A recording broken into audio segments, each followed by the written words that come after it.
Welcome everybody back to another BOLDcast reaction. Carson. I'm Lindsay. Solo Leveling Season 2, Episode 4, I believe.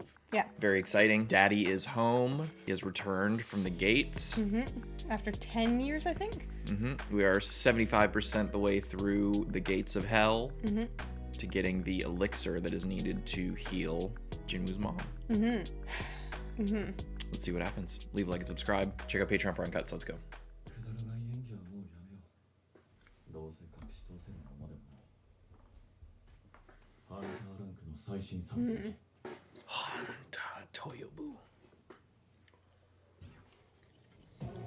Such a banger OP.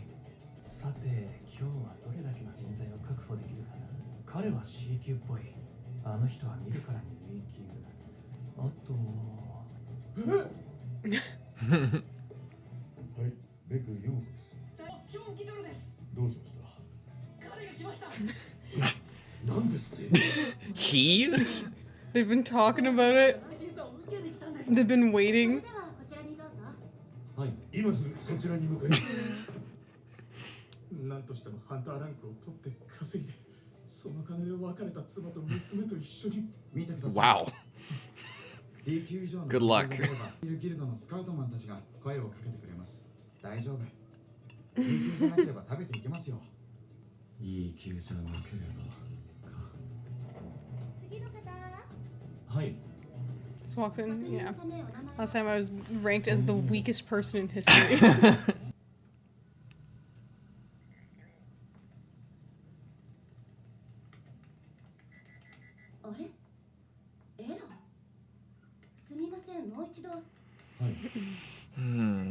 He's unrankable. Well, I've been wondering that too. Like, how does the system go with like all of their systems for like determining your rank? Because it's like a separate sort of thing. Like, or maybe it is.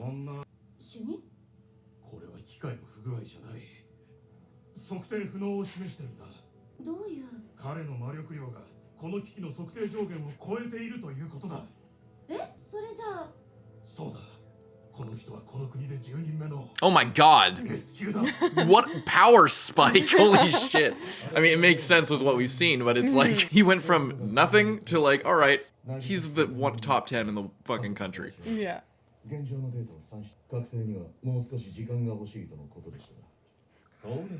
He's so weak, he's not even showing up.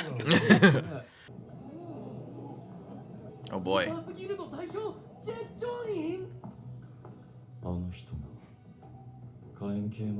Pyromancer.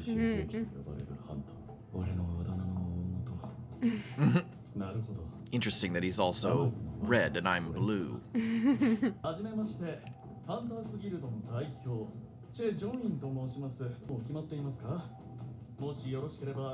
Just gonna walk past him? Wow. He's already in a guild. His own guild. 僕ちゃんと彼にハンターズのチェ・ジョインだって名乗りましたよね。はい、間違いなく。どうやら僕はうぬぼれていたようだ。そんなハンター、彼は本当に。ともなく消えてしまいましたね。暗殺系でしょうか。He took his jacket off. Sorry, you're too late. 社長。どういうことですか。白虎のビルからここまでは決して近くない。それでも息を切らして駆けつけた。 What's the problem with him? He's just really powerful. Why is he? They're just like rivals. Oh, I didn't notice the scars on her neck. Did she get like beat by her husband or something? Or someone came and attacked them after he disappeared. Yeah, maybe there's more to this whole sickness thing. Oh, Jesus, I thought that was his dad. It didn't sound like it, but...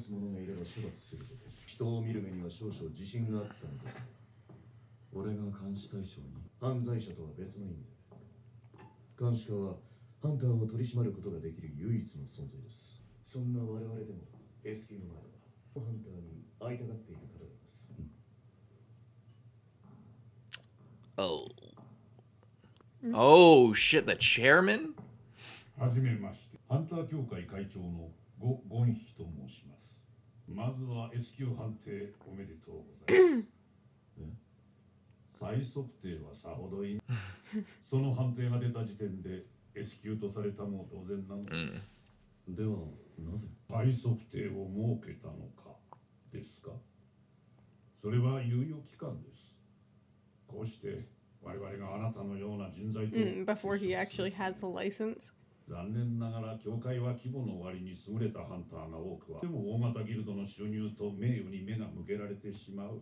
このウ課長はトップレベルのハンター、それでも A 級。担当直入に言いましょう。ぜひとも我々の仲間になっていただきたい。あなたには協会の中でも重要なポストを用意しましょう。今やこの国を支えているのは政府ではなく、モンスターから国民を守るハンター。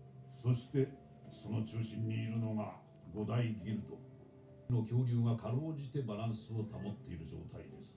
いずれかに所属すればそのバランスは大きく崩れる。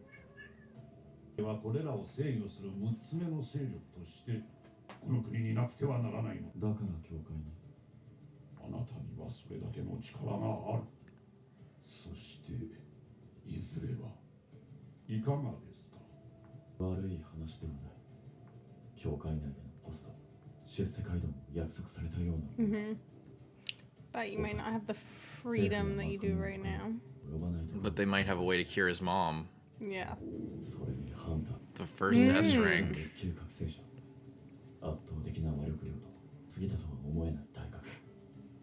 Over 80. Damn. God damn.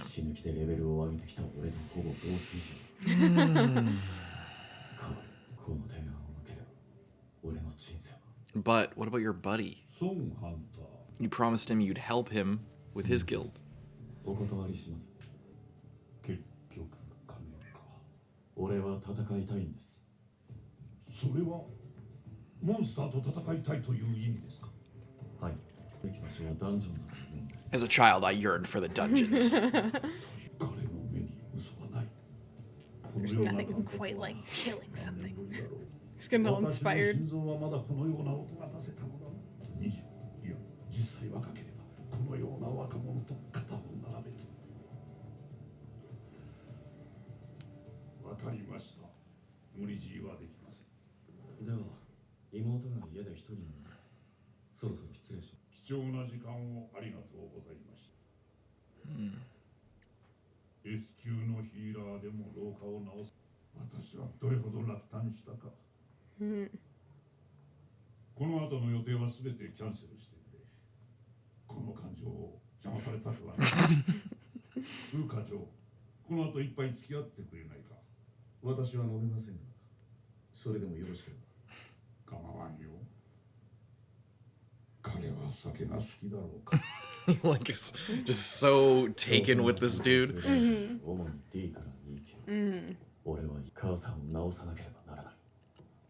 He's banking a lot on this thing, and he may have just passed up an opportunity to heal his mom outside of it. What if the elixir doesn't work, or there's some, or he can't get it properly, or some shit, or gets taken or broken, or fucking, I don't know, something. Oh my god.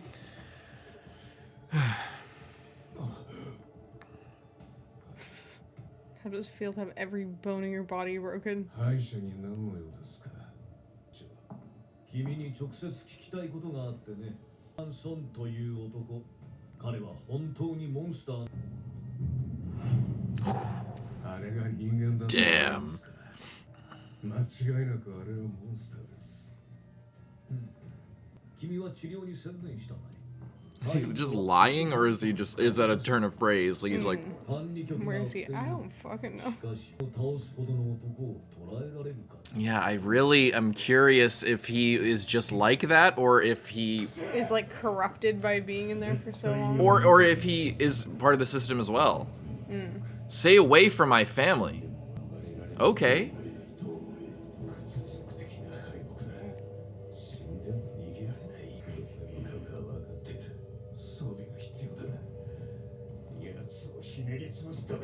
Oh, he was basically saying, like, he was trying to get them off his tail so that he could go for him.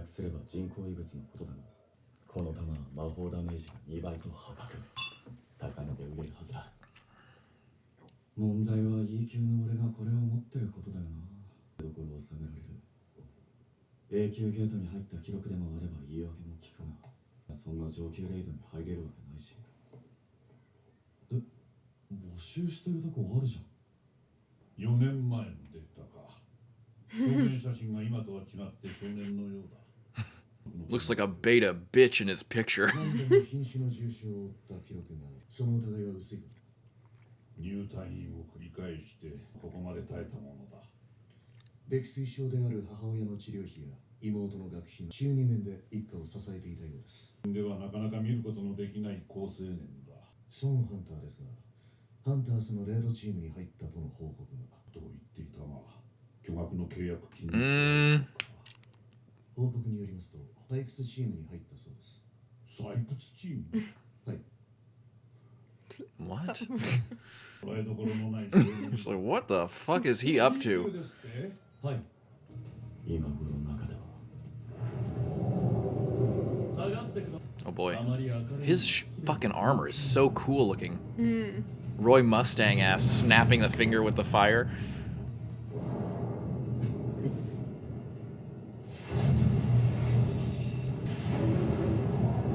Imagine if this guy bought the thing that doubles your magic. Jesus.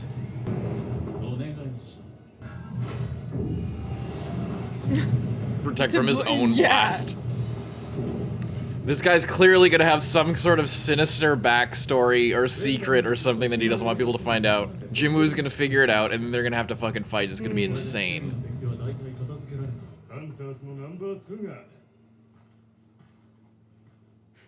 れがハンターズの副ギルドマスターにして国内9人目の S 級ハンター、マイヒン、チャヘイ、凄まじい。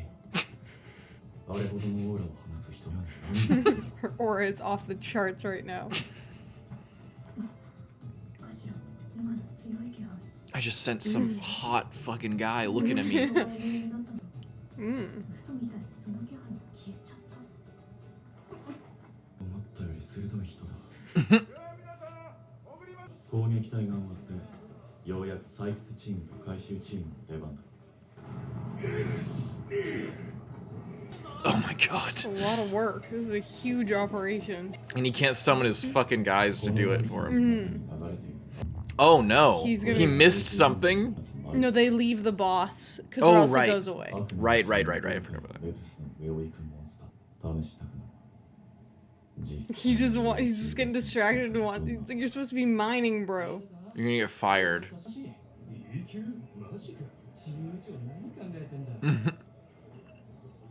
いい級は本当どういう扱いだよな。まあどうせ長く続けるわけじゃないし。Yeah, you're standing around on the job. いや、ご自分のペースでどうぞ。チーム長、あの人いい級なんですか。I feel like this guy's lying about who he is. Jacked. Ropey ass. God's gift to blue collar workers. Necromancer, Wolf Slayer, or whatever it is. God's gift to blue collar workers like us. That's his titles. I'm gonna keep going farther in. If the boss happens to come at me, there's nothing I could do. He was coming right at me, and I killed it, even though I'm E rank. Oh my god. I'm not gonna kill it. I just want to fight it. No, he'll probably kill it. I just want to look at it.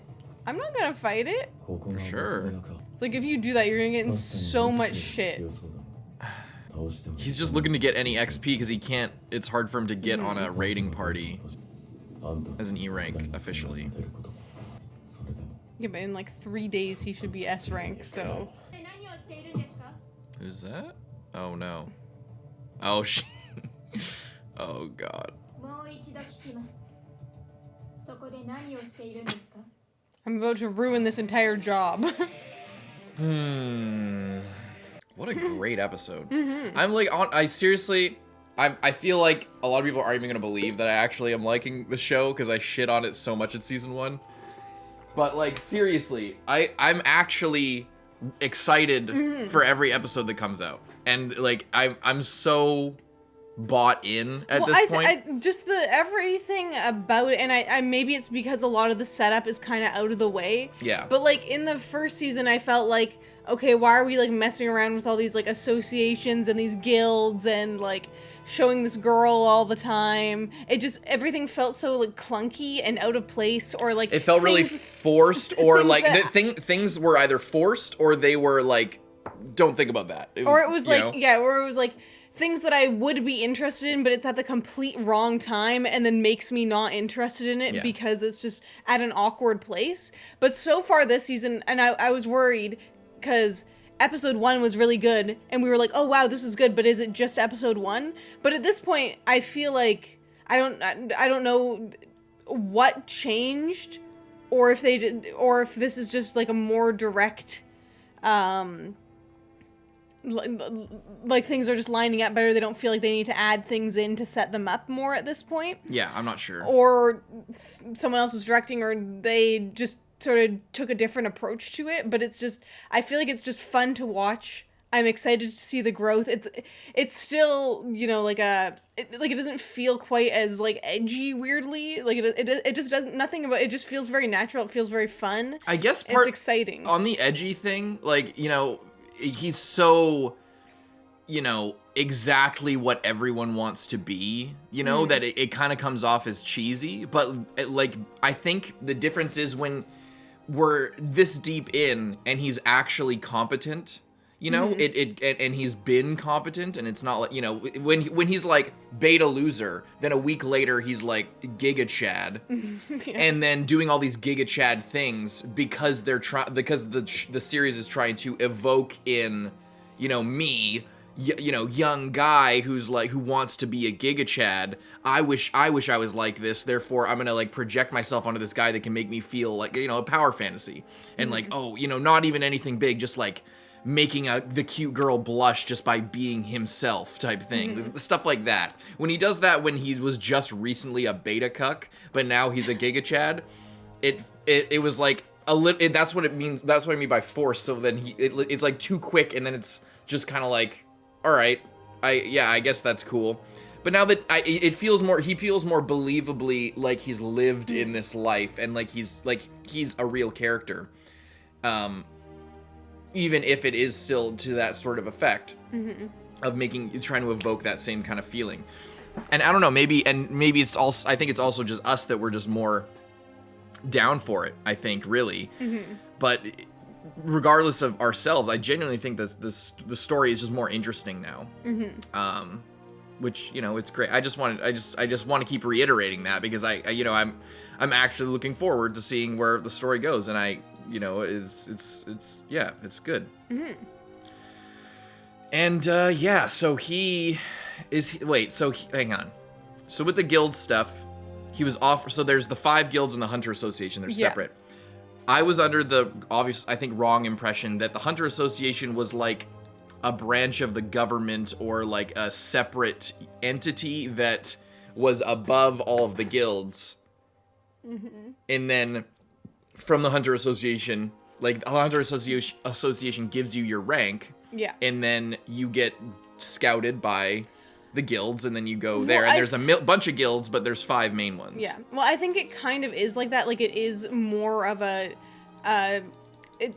governmental Maybe I wasn't wrong thing, about it. because they pay less. They just kind of get the people who just want like you know, it's like, steady you can job, go work for these like capitalistic companies that are in it for themselves and making a huge profit, so they can pay you a lot. And then here is like, you know, we can give you like somewhat steady work, but it's not, we don't generate a lot of profit. We get low rank dungeons. And we're just like, he's mostly a managerial sort. He would have like an office job type thing, and he would make enough to support his family. But he could go into the dungeons and just sweep them. But the thing is, the Hunter Association, I'm assuming, doesn't have the buying power, because like they bid on the gates, right? Like and if they don't have a lot of high-ranked people, they're only getting the low-ranked gates, which is good, because the other guilds probably don't want the low-ranked gates, because it's not going to turn them a big profit. Yeah. So these guys are kind of just like, for the good of the people, we'll clean up these lower-ranking gates, and we're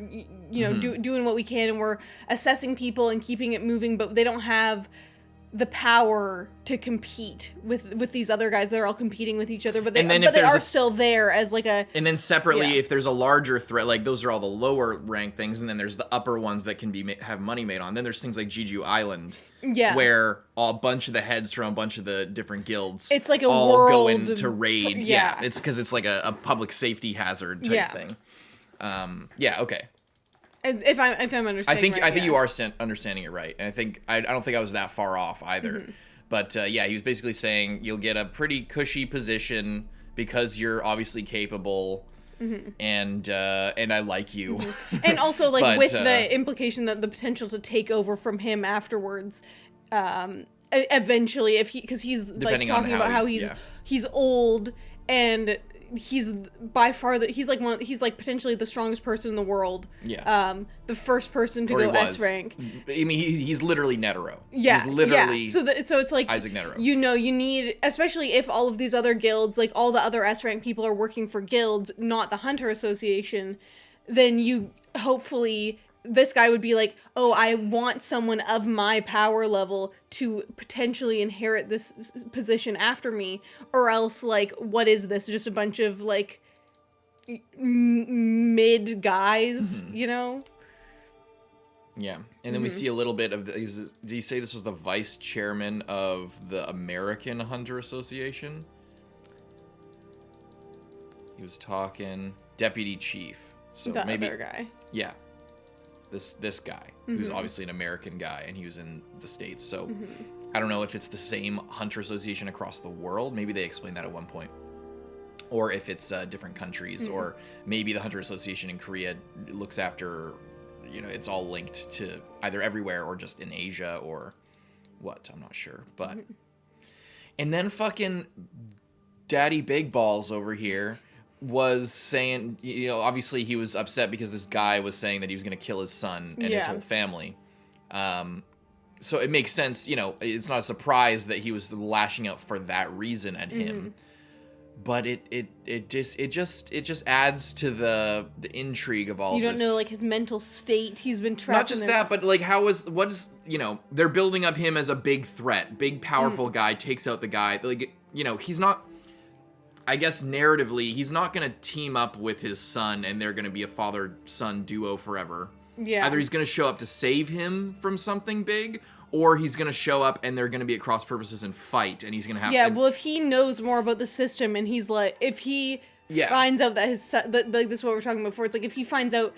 If he's been, like, in the back rooms, basically, and he's found out some crazy shit and is like...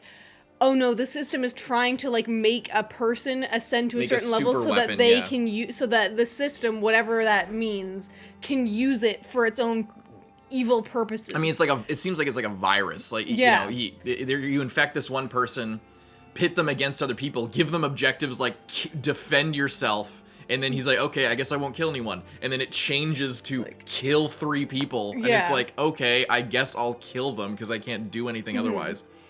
And so if he finds that, then, but at this point, we, you know, are kind of seeing this, like he, you know, if they're against each other, obviously, Jinwoo really likes this system. It's working out great for him. It has the potentially only key to help his mom, and he, as we can see, he's getting a little bit of bloodlust. He's getting sort of the thrill of the fight going on here. Bloodlust. I mean, yeah, he enjoys fighting, but like bloodlust, as in liking killing people, I wouldn't say. But he's like trending more in that direction than not. I would think. Well, this is where I go back to the whole power fantasy angle. I don't think that the show is building up. Oh, you know, like, you know, the whole point of Sung Jin-woo as an archetype, like, as somebody to project on as, like, a, you know, teenager, young dude who, like, wants to be a badass, wants to be attractive, wants to, you know, be competent and powerful. He is everything. He is on purpose designed to be everything that a good man should be. And it's in a way that's cool and fashionable and modern and, like, badass in a way that like young people would think. It's not like bad. It's not like John Wayne, who's like everything a man is. He's like, he takes care of his family and he's a fucking cowboy or something. You know, like it's.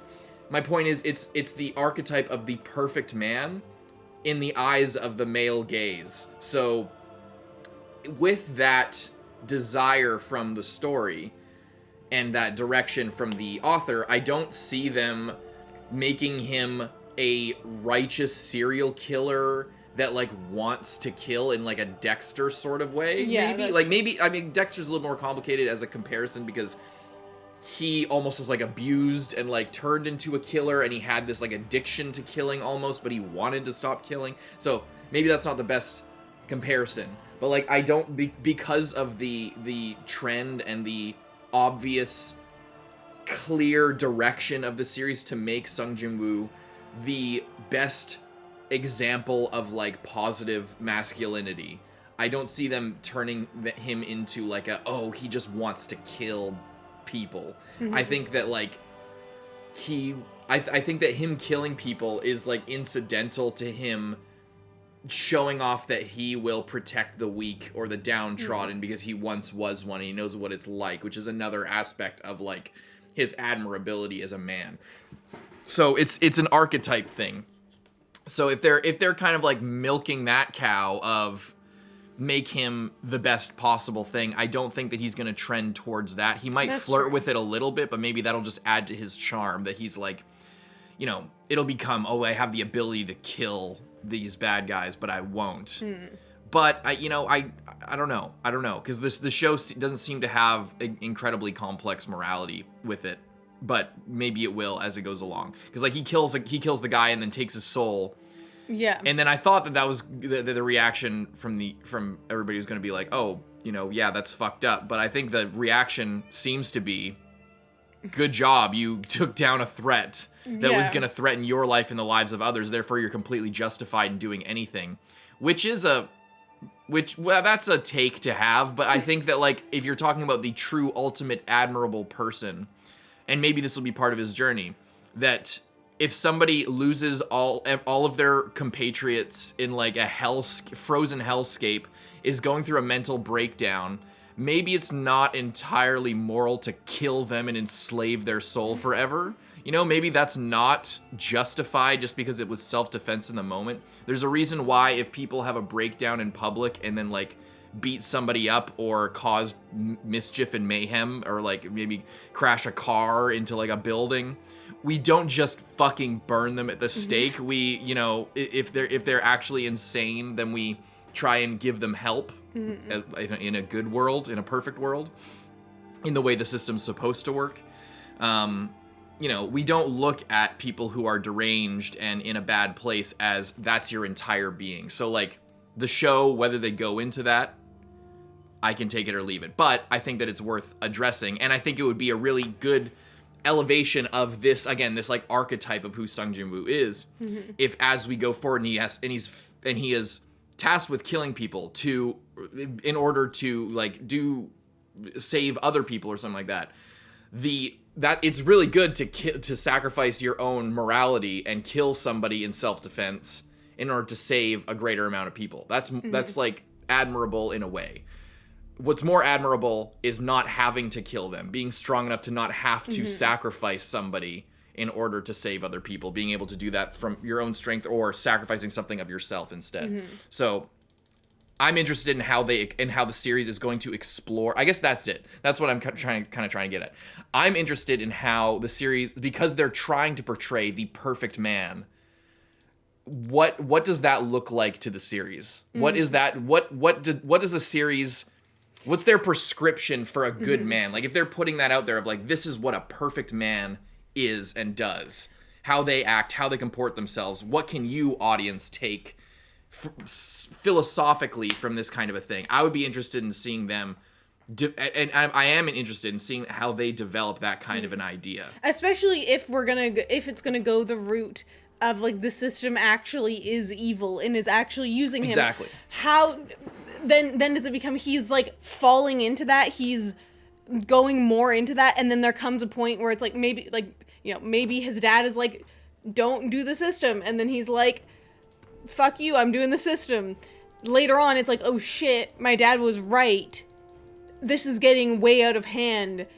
But now maybe now I can like use it to beat it, you know? Like, I think does it come to a point where it's like, you know, they could just not explore it at all, but then it's just like he just becomes the strongest ever and then just continues to just be the strongest? Yeah. Or is there going to be like what's the drama? Yeah, what's the like twist in the end, or what's the thing that's going to raise the stakes to the next level? Is it just this island? Maybe when we go to the island, then we find something out about this, like, or is the island, like, you know, his, like, ultimate level up place where when he goes there, he's able to just, like, reach a new level, which then can, you know what I mean? Like, I guess it doesn't have to go into that, like, too much. Like, I don't expect it to, like, get, like, too crazy or too complex or too, like, deep into the, like, morality stuff.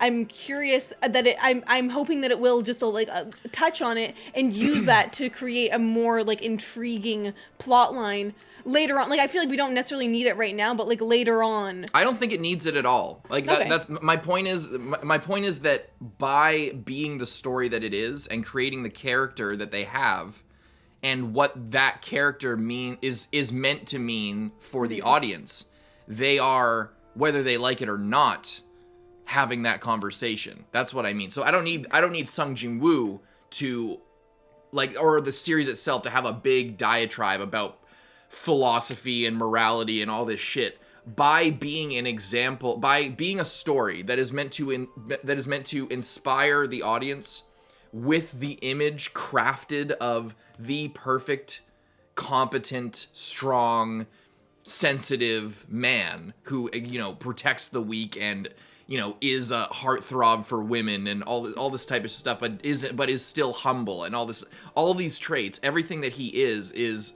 every trait that a man would like to have and would want to be. So by creating that person and putting them in situations, if Sung Jin-woo is meant to eventually, whether, you know, he stumbles or whatever, that's part of life, whether he is now or will be, the point of him is to be the perfect person. So by creating that and then having him do something, that is what the perfect man would do. That's what is inspiring, is what he will do that thing. So if he does bad things, or depending on what he does, you know, depending on how the story frames it, you know, maybe it's a mistake. He can make mistakes. Not everything he does has to be perfect. But, like, based on what he does and how he reacts and how he mentally thinks about what he's doing, that is meant to again, it's whether it's intentional or not. That is exploring the morality of, you know, the perfect person, the admirable person. So I'm interested to see what the series does with that, and, like, again, whether it's explored explicitly, like people have a conversation about it. I don't think that will, and I don't need that. But it's going to be interesting to see how he reacts to the world and what that means for what the author or what the series thinks about what the good guy would do in X situation. You know, it's like implicit. It's baked into the setup of the series. So that'll be interesting to see. And now this girl has caught him as well, about to go fight the boss. Like, he's like there, he's like manifests his weapon. She's like, are you supposed to be mining? Yeah, well, she sees obviously that he's really powerful, and she felt something earlier. That's why she's coming to check it out, because she sensed something. She's getting a little sus. And I don't think anything serious is really gonna come from this. I wonder if he's gonna fight her, but, like, there's no point, because he, like, unless it's just set up for, like, a relationship later on. Because, like, he's going to be outed as an S-rank hunter anyway. So within a matter of days. There's no point in being like, oh, I was doing nothing. You could just be like, I was planning on sabotaging this mission because I wanted to fight a boss because I really want to fight a boss. Yeah. And she'll just be like, all right, get the fuck out. Or she'll be like, oh, I'd like to see you try.